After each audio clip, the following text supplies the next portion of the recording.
Oke, hari ini kita mau ngobrolin sesuatu yang kayaknya relate banget buat banyak dari kita. Soal tekanan hidup modern loh. Pernah nggak sih ngerasa kayak kita tuh lari terus di treadmill, capek, keringetan, tapi nggak kemana-mana? Pertanyaan barusan nusuk banget ya. Itu loh, perasaan bangun pagi aja udah capek. Hal pertama yang dilihat HP, terus ya udah mulai lagi hari yang rasanya cuma copy paste dari hari kemarin.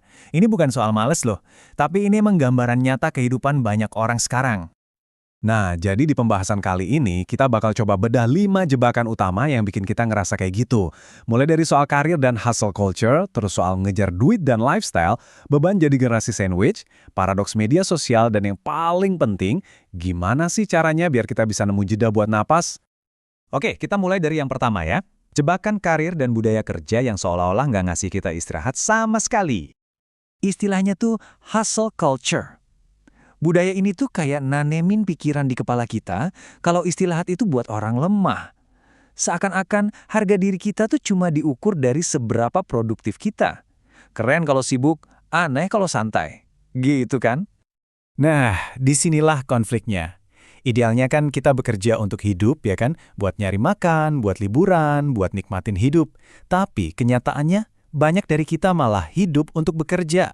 Batasan antara kerjaan dan kehidupan pribadi jadi tipis banget, bahkan hilang.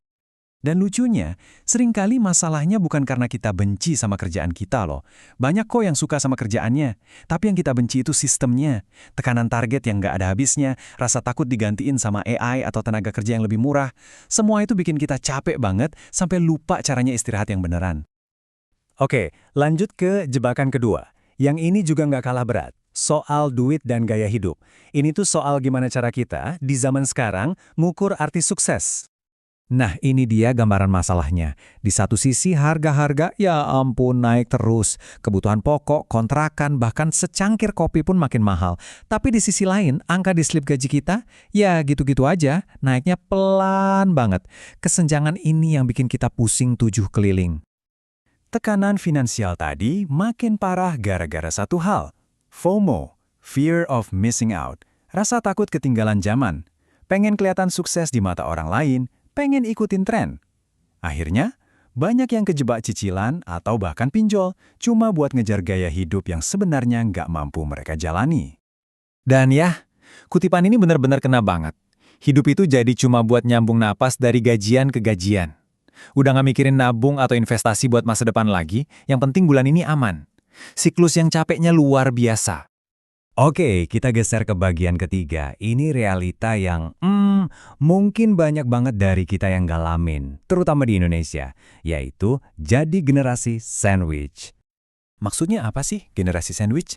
Gampangnya kita tuh kejepit di tengah. Di atas kita punya tanggung jawab buat ngebantu orang tua. Di bawah kita juga harus nyiapin masa depan buat diri sendiri atau mungkin buat anak-anak kita. Ini beban double yang seringnya nggak kelihatan sama orang lain. Dan yang paling berat itu bukan cuma soal uangnya loh, tapi beban emosionalnya. Pernah nggak sih ngerasa bersalah pas beli sesuatu buat diri sendiri? Atau ngerasa harus selalu kelihatan kuat padahal udah capek banget? Perasaan seolah-olah semua orang bergantung sama kita, itu berat banget dan jarang banget bisa kita ceritain ke orang lain. Lanjut, kita masuk ke medan perang yang paling modern, media sosial. Tempat di mana kita sering banget merasa, ketinggalan. Media sosial itu kayak panggung sandiwara terbesar di dunia. Serius deh, apa yang kita lihat di feed itu seringnya bukan kehidupan nyata. Itu adalah pertunjukan. Semua orang jadi aktor, nampilin versi terbaik dari hidup mereka. Versi yang udah diedit, dikasih filter, dan dipilih angle terbaiknya. Nah, ini dia paradoksnya. Kita kan tahu banget behind the scenes hidup kita sendiri, yang berantakan, yang penuh perjuangan, yang penuh kegagalan. Terus, kita ngebandingin behind the scenes kita itu sama highlight reel atau hasil akhir orang lain yang udah dipoles abis-abisan. Jelas nggak adil kan? Dan siklus ngebandingin ini cepet banget efeknya. Lihat postingan temen dapat promosi, langsung deh kita ngerasa gagal.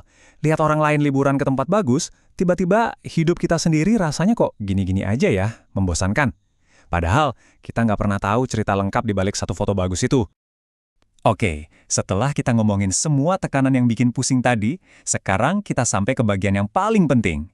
Gimana caranya kita nemuin makna di tengah semua kekacauan ini? Jawabannya mungkin terdengar simpel, dengan belajar untuk berhenti sejenak. Coba deh kita renungin bareng-bareng. Hidup ini tuh bukan lomba lari, bukan soal siapa yang paling cepat sampai di garis finish. Kita terlalu sibuk ngejar pencapaian, sampai lupa kalau garis finish tiap orang itu beda-beda. Dan yang paling penting itu perjalanannya, bukan cuma tujuannya. Dan soal self-care atau ngerawat diri, yuk kita ubah cara pandangnya. Ini bukan soal egois atau manja-manjaan.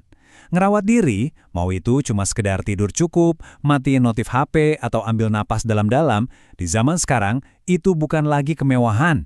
Itu adalah bentuk pertahanan diri. Mungkin ini perubahan mindset yang paling penting.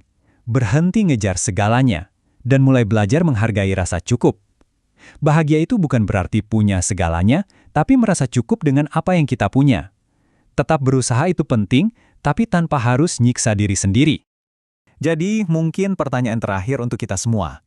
Di tengah dunia yang kayaknya nggak pernah berhenti nuntut kita untuk jadi lebih, mungkin kebahagiaan sejati itu adalah saat kita bisa bilang ke diri sendiri, apa yang gue punya sekarang, udah cukup. Mungkin disitulah letak ketenangan yang kita cari.